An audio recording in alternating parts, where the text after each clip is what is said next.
Buenas, buenas. Buenas tardes, Buenas tardes. abogado. Bueno, vamos a iniciar la plenaria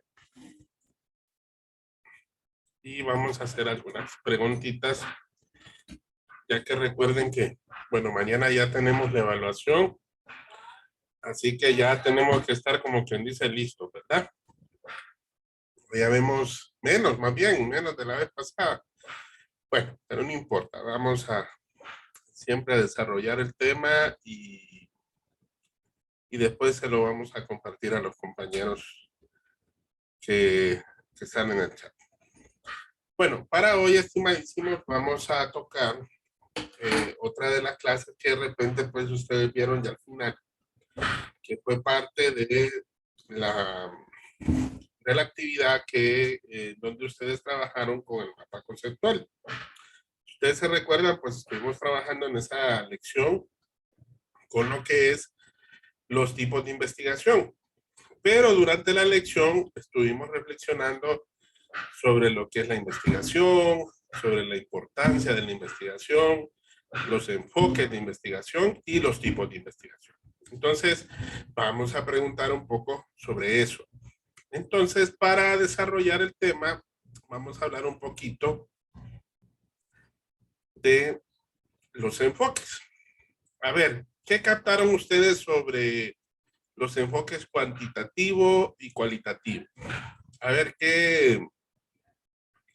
alguien que me pueda hablar, por ejemplo, del enfoque cuantitativo de investigación. ¿A qué se refiere ese tipo de enfoque? Voluntarios. Buenas tardes, abogado. Yo tengo en el enfoque cuantitativo que más que todo se refiere como a asignarle, bueno, primero se identifican las propiedades de un fenómeno y luego se miden de forma de que con un valor numérico se les asigna uno para luego poder compararlos. Y bueno, y en el lado del cualitativo son más de que buscaban como la naturaleza intrínseca o la razón de ser de los fenómenos, más que algo numérico, una medición. Hola, Lick. Sí, díganme. El método de investigación cuantitativo, se caracteriza más por privilegiar la lógica empírica deductiva. Yo creo que cuando hablamos de este enfoque cuantitativo, la misma palabra lo dice, es cuantificar. Es como es hacer una investigación con lo real. Lo que es lo cualitativo es más número, pues. Como siento yo que lo cuantitativo es cuando uno hace un instrumento, lo hace con preguntas abiertas, porque se deja opción de la persona para responder. Así es. ¿Alguien más? El uso de técnicas de Yo, recolección de datos estadísticos se hace más con la realidad. Sí. Por eso me gusta más a mí la investigación cuantitativa que la cualitativa. Ok. A ver, Pani. Bueno, en cuantitativa, como decía la compañera, trabajamos con datos estadísticos, donde utilizamos tal vez media y cosas así de estadística, mientras que en cualitativo, yo hice una investigación cualitativa cuando estudié en la pedagógica y era más abierta. Hacíamos una entrevista con preguntas totalmente abiertas, mientras que en lo cuantitativo lo hacíamos más como una encuesta, ya sea con preguntas totalmente cerradas de sí o no, de tal vez. Entonces, eso lo tengo más que todo en esos dos enfoques, estas diferencias. Ok, así es. Si ustedes Como aquí... resumen, abogado, como Dígame, resumen, en el enfoque cuantitativo, pues, como lo dijeron los compañeros, usamos la medición numérica, mientras que en el cualitativo, sin medición numérica, pues, en muchos casos. Ese es como un resumen básico. Ok. A ver, Yuri. Disculpe que no la había...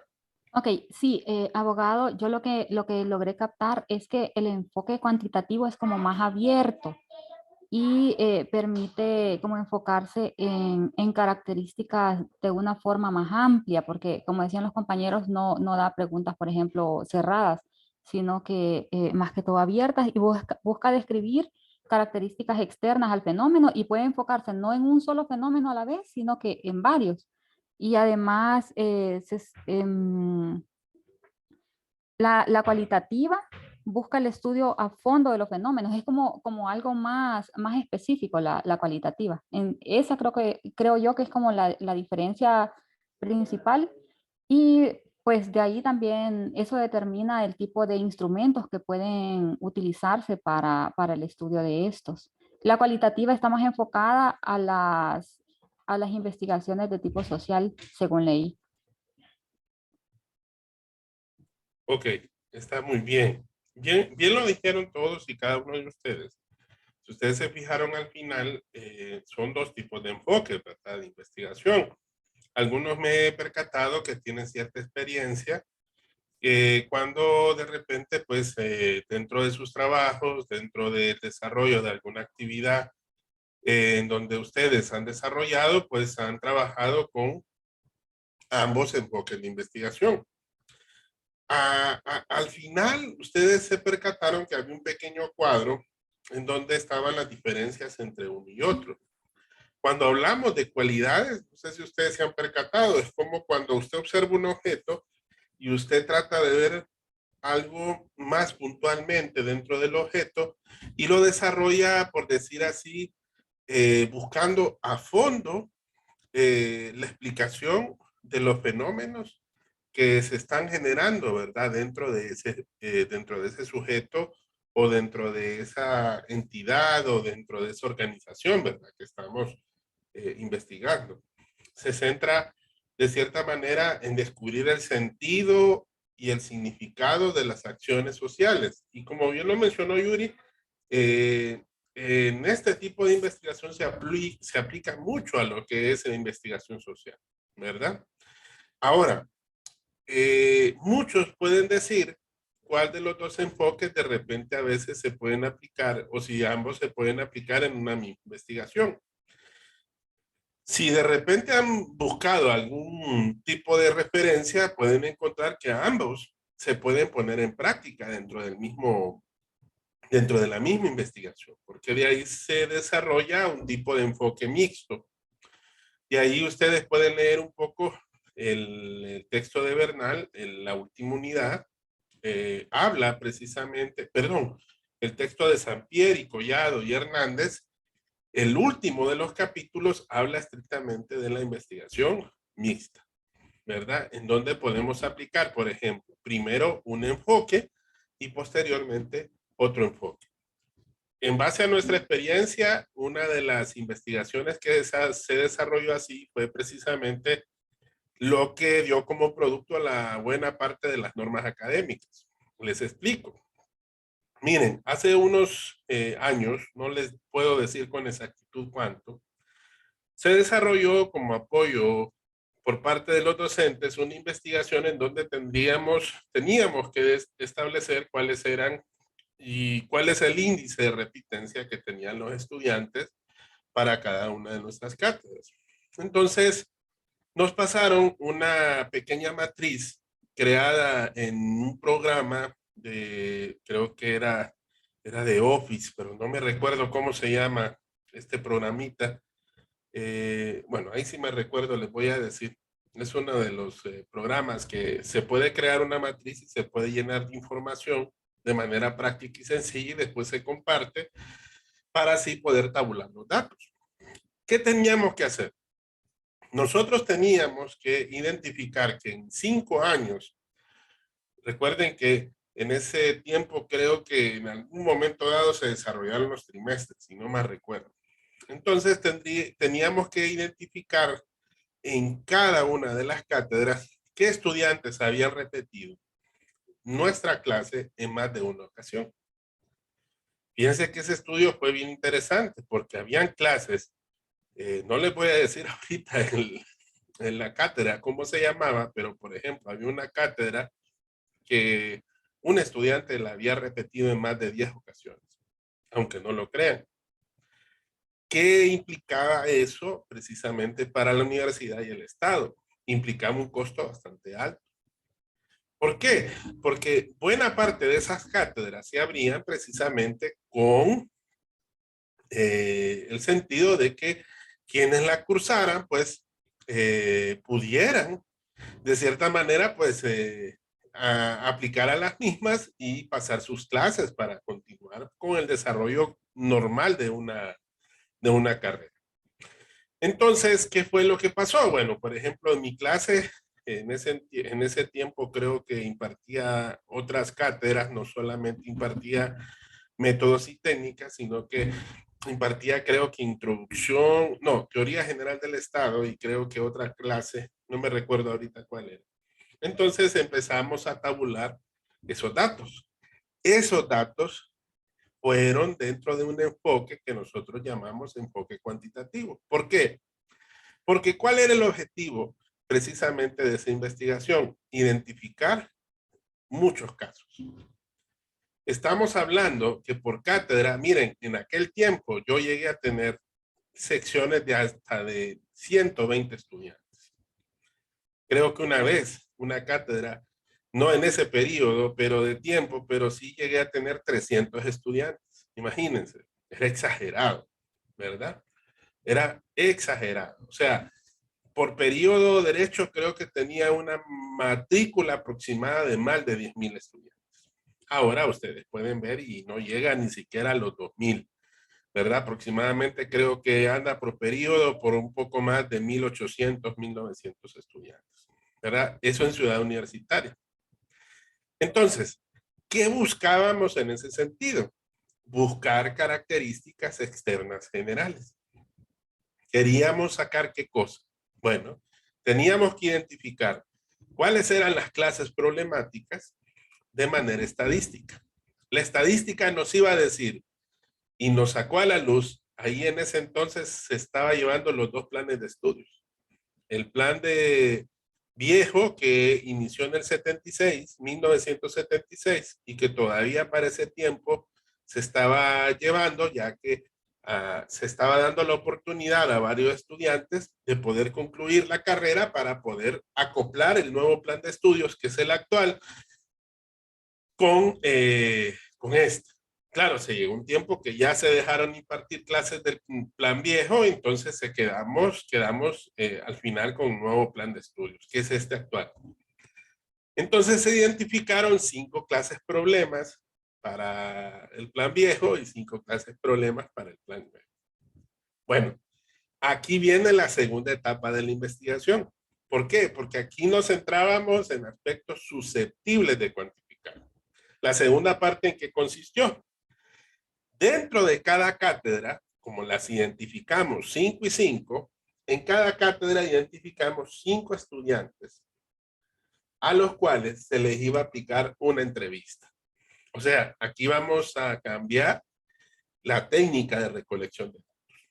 Entonces, eso significaba que si usted multiplica 5 por cada clase, eran 25 estudiantes del plan viejo y 25 estudiantes del plan nuevo, sobre los cuales se les había preparado precisamente una entrevista con una serie de preguntas que estaban enfocadas a buscar ¿qué? A profundizar, a buscar en el fondo cuál era el por qué estos estudiantes repetían en tantas ocasiones la misma clase, ¿verdad? Vuelvo y les repito, imagínense, repetir una clase más de 10 veces. Eso significaba que cuanto al Estado de Honduras, no solamente al mismo estudiante, un costo aproximado de, bueno, no me recuerdo ahorita, pero cuando dictaron y dieron el informe, eran, bueno, creo que una cifra al año que tenía 4, 5, 6 cifras más o menos. O sea, que implicaba un estudiante por pérdida, ¿verdad? De una clase cursada. Porque recuerden que eran 2, en ese momento eran trimestrales, o sea que la clase se puede llevar hasta en 3 ocasiones al año. Y ahora pues la clase, hay algunas clases que sí se pueden llevar porque hay un periodo corto, solo que algunas no se pueden cursar en ese periodo, ¿verdad? Pero en este sentido sí eran todas las que aplicaban. Creo que aplicó como para unos 2 o 3 años, de los 5 que tabulamos. Entonces, aquí usamos un tipo de enfoque mixto. ¿Por qué? Porque eran pocos casos. La investigación cualitativa que se aplicó aquí eran pocos casos. Teníamos que buscar a fondo cuál era el sentido y el significado de el por qué el índice tan alto de repitencia que se daba en cada una de esas clases. Al final, estos resultados dieron como producto a lo que ustedes conocen hoy como las normas académicas. ¿Cuántas clases ustedes pueden cursar? Perdón, ¿cuántas veces ustedes pueden cursar una misma clase? Si no me equivoco, creo que hasta en 2 ocasiones y se puede dar una matrícula condicionada, ¿sí o no? Alguien que de repente me saque de la duda. Porque creo que aquí a ninguno le ha pasado, porque viene comenzando precisamente la carrera. Pero si usted se queda en más de 2 ocasiones, debe de tener mucho cuidado con esa clase. ¿Por qué? Porque posiblemente la tercera sea la vencida, ¿verdad? En ese sentido, hay una matrícula condicionada en donde usted debe de precisamente llevar dicha clase y va a tener un tutor asignado para poder precisamente llevarla a buen fin, ¿verdad? Y como producto de poder pasar su clase. No solamente eso, también las matrículas. Cada cuánto, vaya, ¿quiénes de ustedes y cómo se matriculan ahora? Es por índice académico. Antes no era así. Antes, ¿qué se tenía que hacer? Se tenía que ir en la madrugada a la oficina de registro y hacer filas interminables y estar peleando entre estudiantes para poderse matricular. Cuando aparece esta nueva modalidad en línea, es que se da la oportunidad precisamente para poder matricularse. Pero, ¿qué pasó?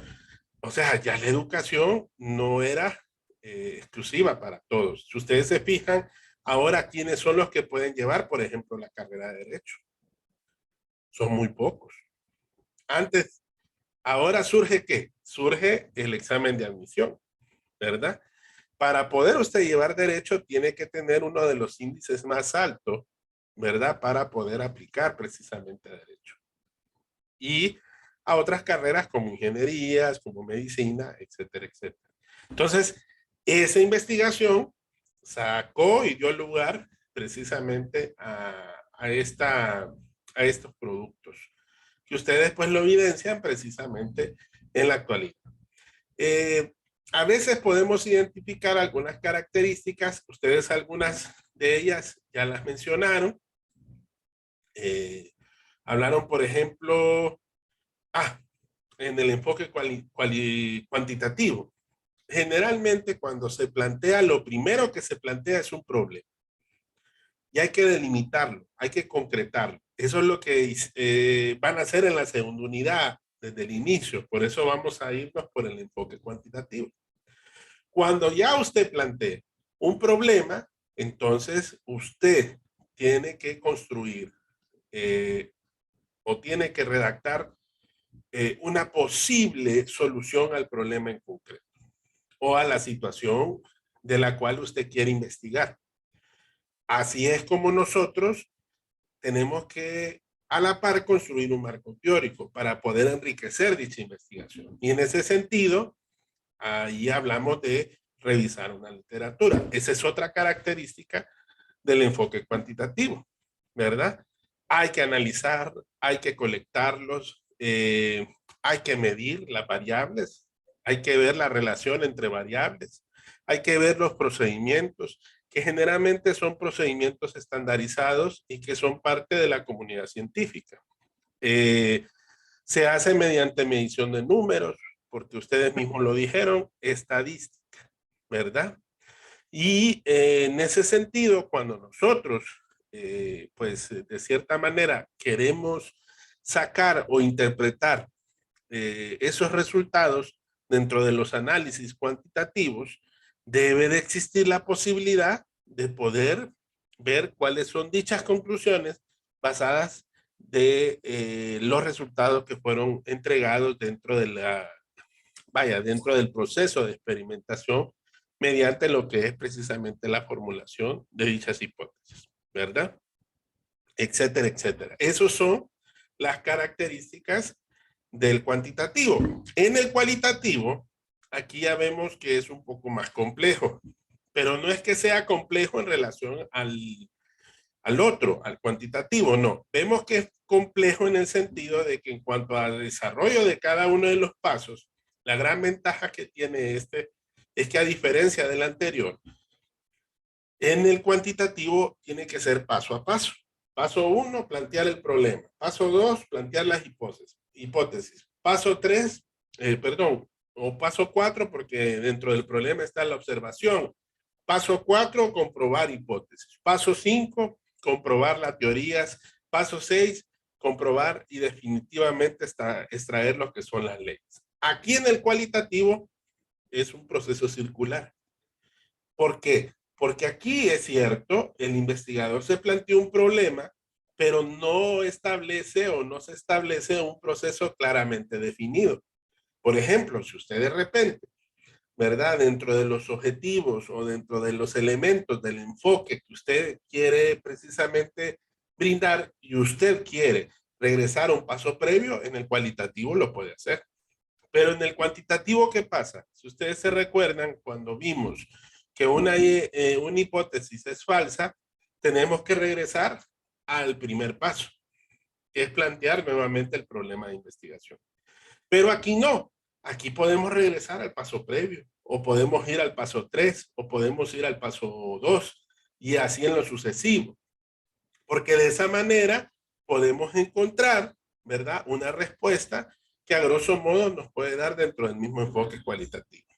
Es más flexible, se mueve en base a respuestas y desarrollo dentro de una teoría, evalúa, por ejemplo, un desarrollo natural de los sucesos, es decir, que aquí no hay manipulación ni estimulación de los aspectos de la realidad. En el otro enfoque sí lo hay, ¿verdad?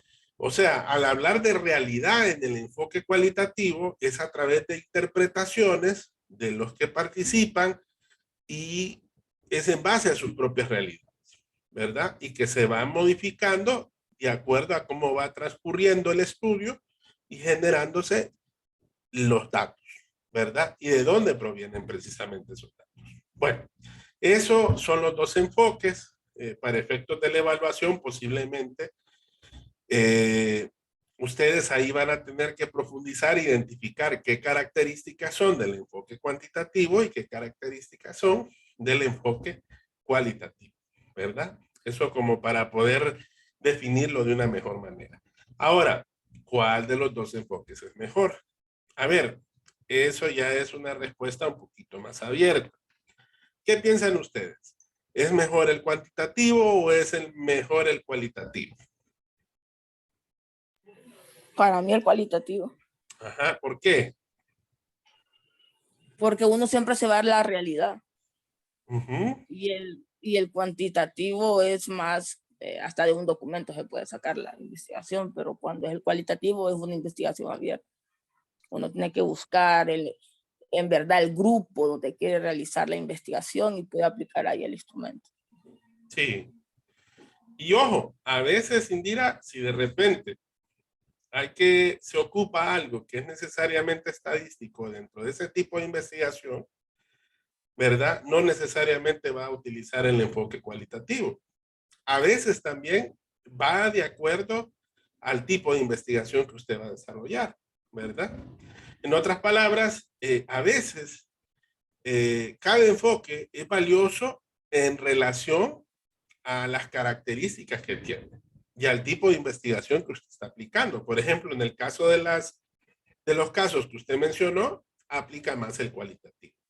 Pero para estos otros casos, aplica el cuantitativo. O sea, en otras palabras, ambos enfoques son muy valiosos, ¿verdad? Tal como lo dice Sampieri. Y ahí lo pueden buscar ustedes en la imagen y ahí van a encontrar que los aportes que generan ambos son muy importantes.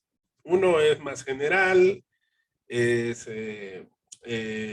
más amplio, el otro es más puntual, es más específico, ¿verdad? Es más detallado, ve las cualidades del sujeto, ve las cualidades de la organización, el otro no, ¿verdad? Va a ver, por ejemplo, características externas generales, el otro ve características internas más a profundidad del sujeto, ¿verdad? Depende de hasta dónde usted quiere llegar y de qué forma lo quiere hacer.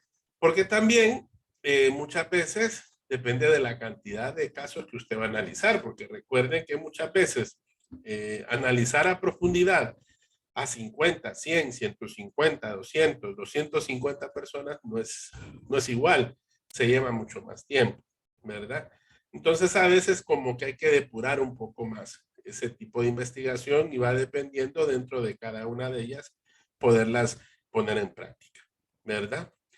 Bueno, no sé si aquí tienen alguna duda en específico en cuanto a estos dos enfoques, de acuerdo a lo que ustedes vieron dentro del desarrollo de la temática de la lección.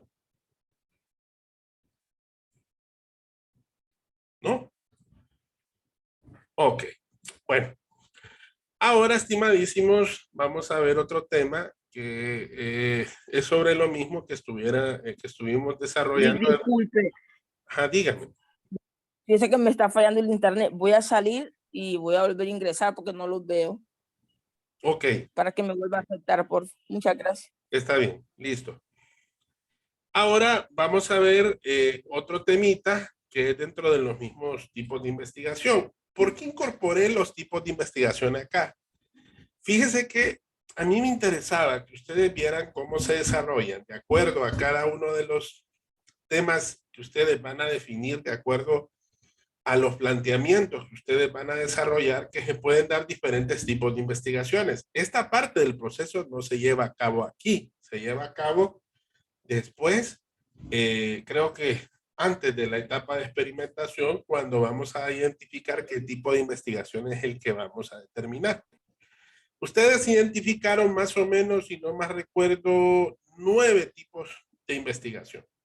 A ver si alguno de repente me puede identificar alguno de estos tipos, ¿verdad? Y dentro de estos 9 tipos, hay un subtipo que me interesa mucho, ¿verdad? Este que de cierta manera analiza de manera específica, una parte del universo poblacional. ¿Cómo se llama ese tipo de investigación? A ver si ustedes lo identifican. Estudio de casos.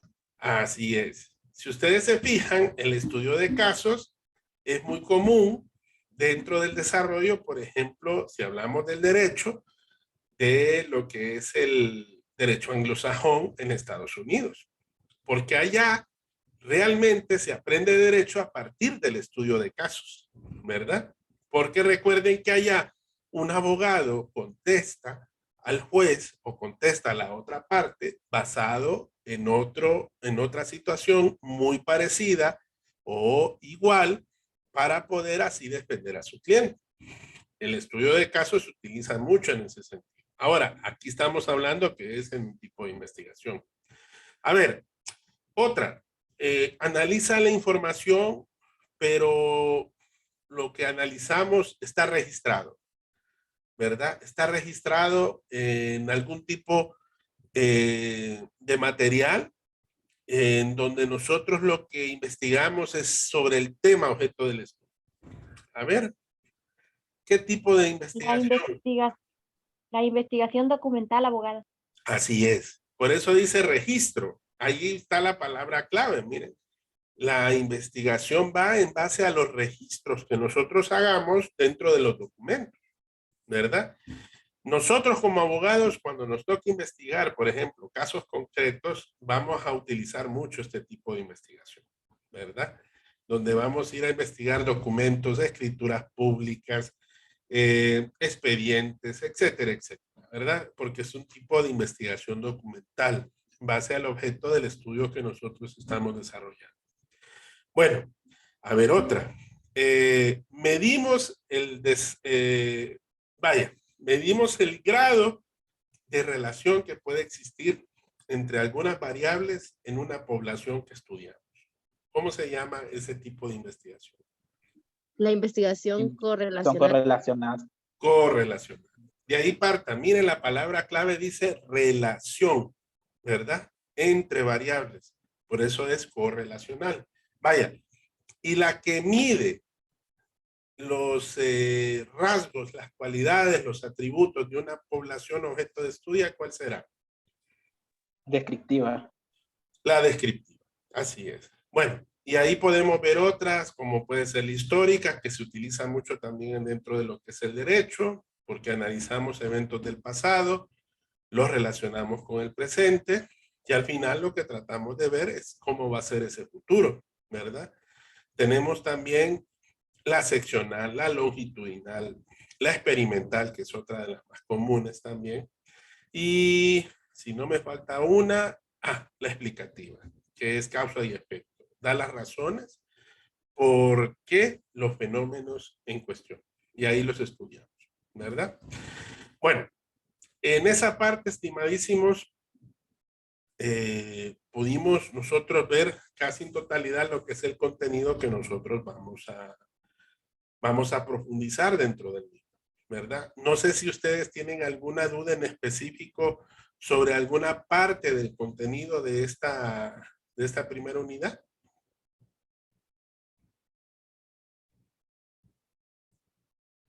No, Lick, para nada. Mi única pregunta es, ¿por qué no dio usted interpretación jurídica? Interpretación. Ay, es que ya cada docente está como quien dice, yo cuando ingresé precisamente a la facultad, bueno, si Dios lo permite ahorita, si no más recuerdo, en el mes de marzo cumplí exactamente 19 años de estar impartiendo clases aquí en la Facultad de Derecho. Abogado, Sí, dígame, Judy. aparte de interpretación, hubiera dado lógica también. Lógica Ética. ya la he dado, lógica le he dado, sí, lógica le he Pero dado. en este periodo lo hubiéramos aprovechado muy bien. Pero no a nosotros. Sí, a mí me gusta mucho la que es la lógica, la interpretación. Miren, yo les voy a decir algo. Aunque no lo crean, una de las bases que nosotros tenemos para ser muy buenos abogados se basa en esos elementos, ¿verdad? En la lógica y en la manera que nosotros interpretamos realmente lo que es el derecho, ¿verdad? Porque el problema que a veces nos toca, vaya, por ejemplo, yo trabajo en otro órgano de gobierno y cuando nos toca analizar los escritos de profesionales que de repente, pues, a veces hemos identificado que son más recientes o que han sido egresados en fechas, ¿verdad? En momentos posteriores al nuestro, una de las, uno de los errores, una de las cosas que más se marca es ese problema de a veces de interpretar realmente lo que me dice la norma y otra, realmente cómo aplicamos la lógica al caso concreto. ¿Verdad? A veces partiendo de esos dos elementos se nos hace más sencillo poder comprender lo que es el derecho y se nos hace un poquito más práctico poderlo como verlo en la realidad, ¿verdad? Entonces no es fácil, no es sencillo en ese sentido. Pero a ver qué tiempo, si Dios lo permite, ahí le he estado pidiendo a mi jefe de departamento, porque él generalmente me da las clases de métodos, pero a veces me hace falta mucho, por ejemplo, ponerme a estudiar otras cátedras que ya desde hace bastante tiempo las hemos dejado de interpretar y de poder llevarlas a cabo, ¿verdad? Dentro de la cátedra, ¿verdad? Lógica creo que desde hace unos 4 o 5 años más o menos, antes de pandemia, creo que si no más recuerdo, en el tercer periodo del 2019 fue el último periodo que impartí la clase de lógica, ¿verdad? Y después me dejaron con esas dos de métodos. Así que en parte ha sido un poquito más sencillo, aunque no lo crean que siempre me ha acoplado. Métodos tengo de impartirla más o menos un poco más de 10 años, ¿verdad? Entonces, y no crean, al principio no me gustaba.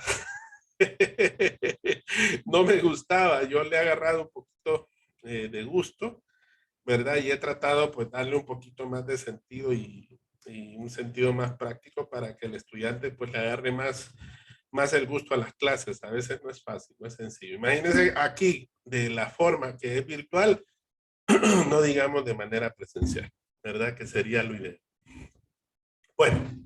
Lick, la última consulta. ¿Usted cree que estas dos clases pudieron haberse fusionado y llamarse interpretación a la lógica jurídica? Creo que, si no más recuerdo, interpretación y lógica en el nuevo plan de estudio se había estudiado, porque se han fijado de que los temas son muy parecidos. Sí.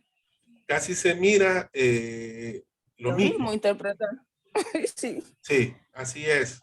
Creo que, si no más recuerdo, para el nuevo plan de estudios, ambas van a estar fusionadas.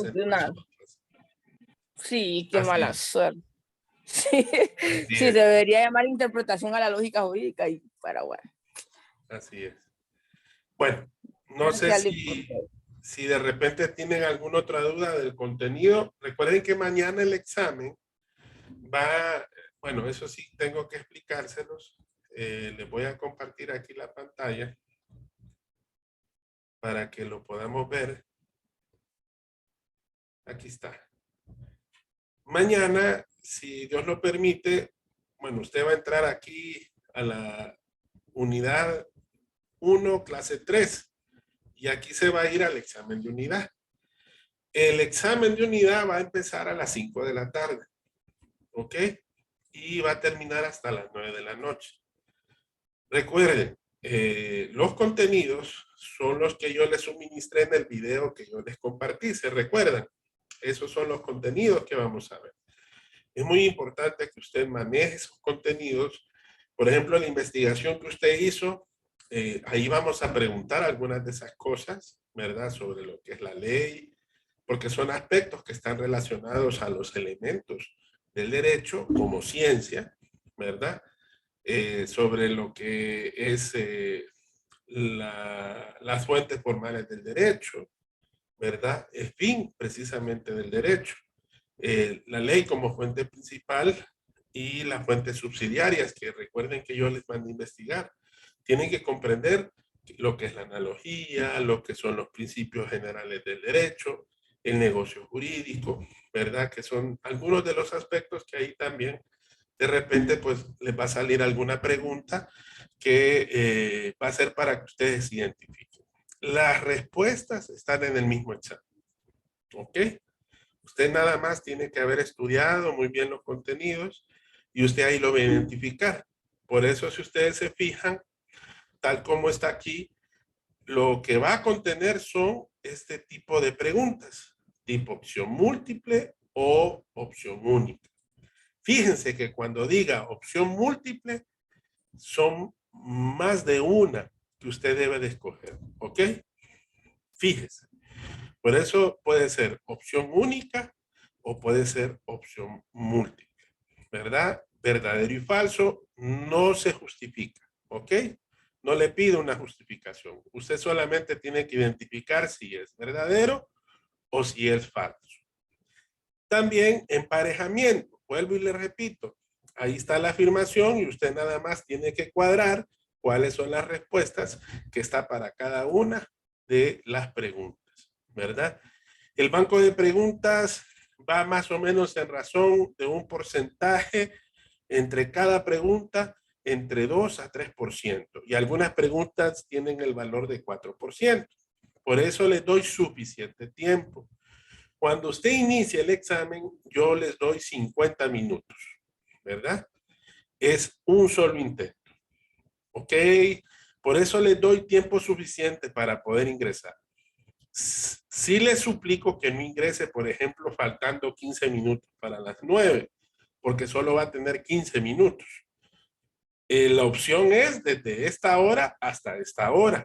En otras palabras, usted puede hacerlo sin tener ninguna dificultad entre este tiempo, pero tome en cuenta de que si usted entra antes de las 9, para que tenga los 50 minutos, por muy tarde tiene que ingresar hasta las 8:10, ¿verdad?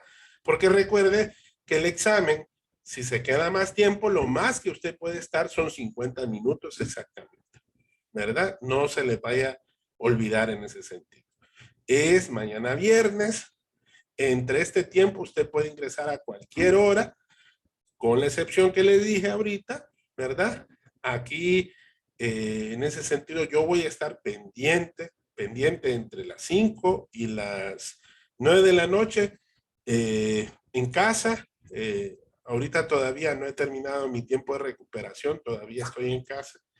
Entonces, pero no puedo, como quien dice, dejarlos así de la mano, porque recuerden que este segundo parcial es un poquito más corto. Si ustedes se fijan, la evaluación de examen, creo que a diferencia de esta primera unidad, el segundo parcial es una semana más corta.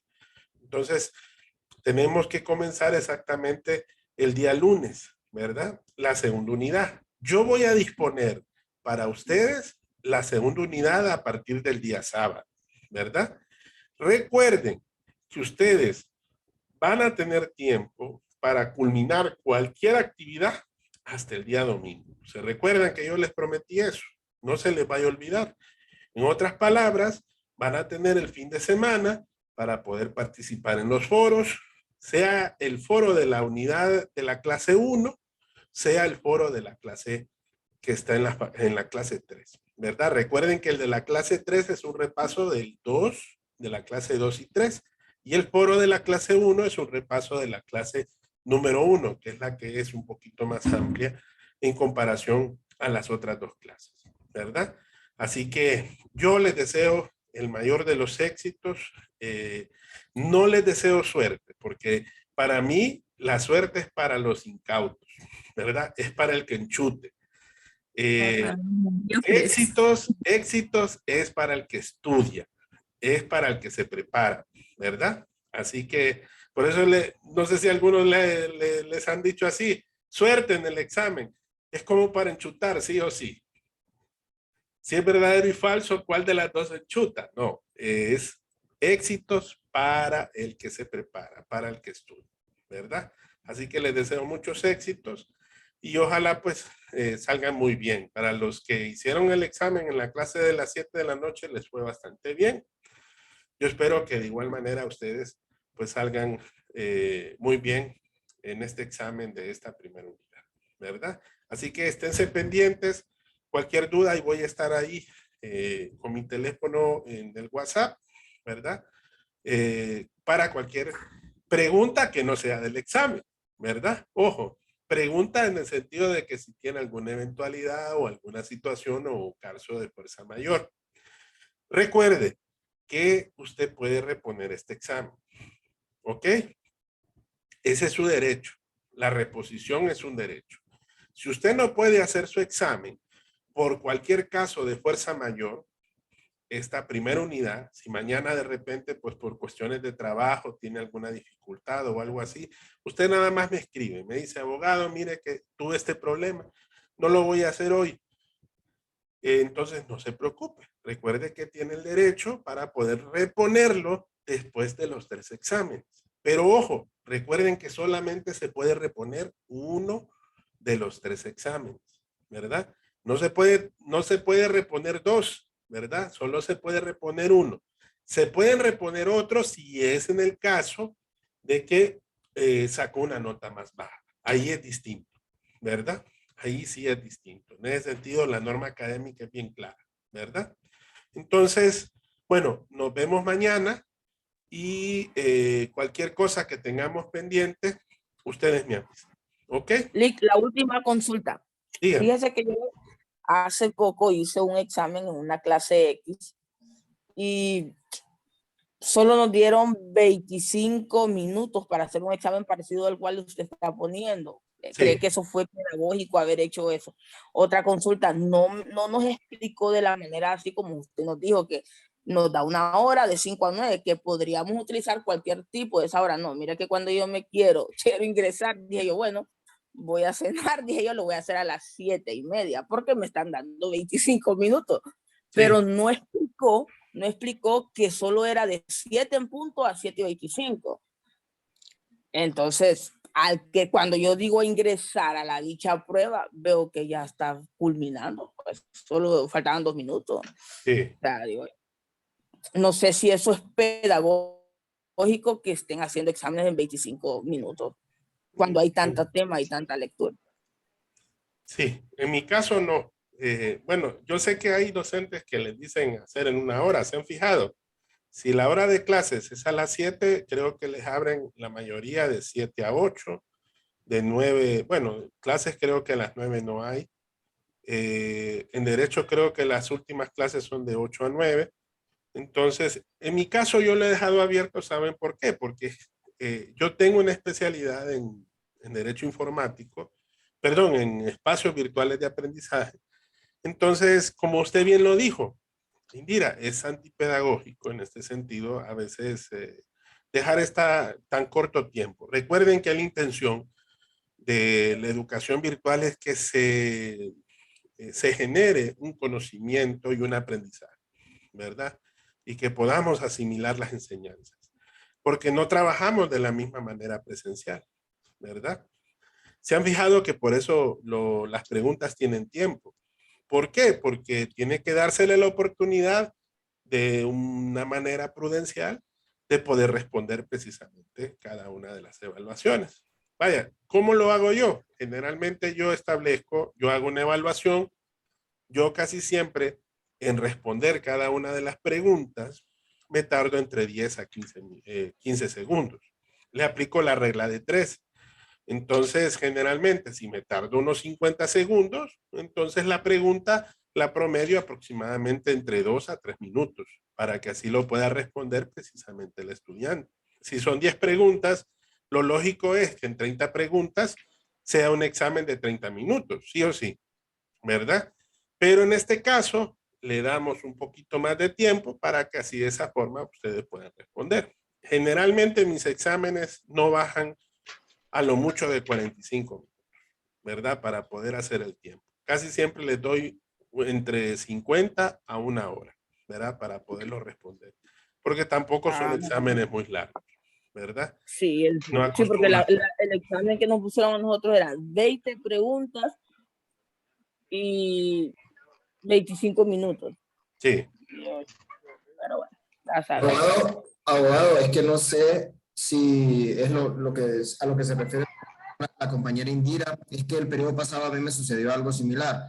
O sea, el examen eran 50 minutos, o casi 50 minutos, sí, eran 50 minutos. Sí. Pero no sé qué pasó en la plataforma y cuando yo me metí al examen, solo quedaban 15. Digo, ¿pero qué pasó? Digo yo, pero es que entré en un tiempo inexacto, creo yo. Hay que entrar como en la hora exacta. Cuando pasaba 15 minutos, hacer el examen.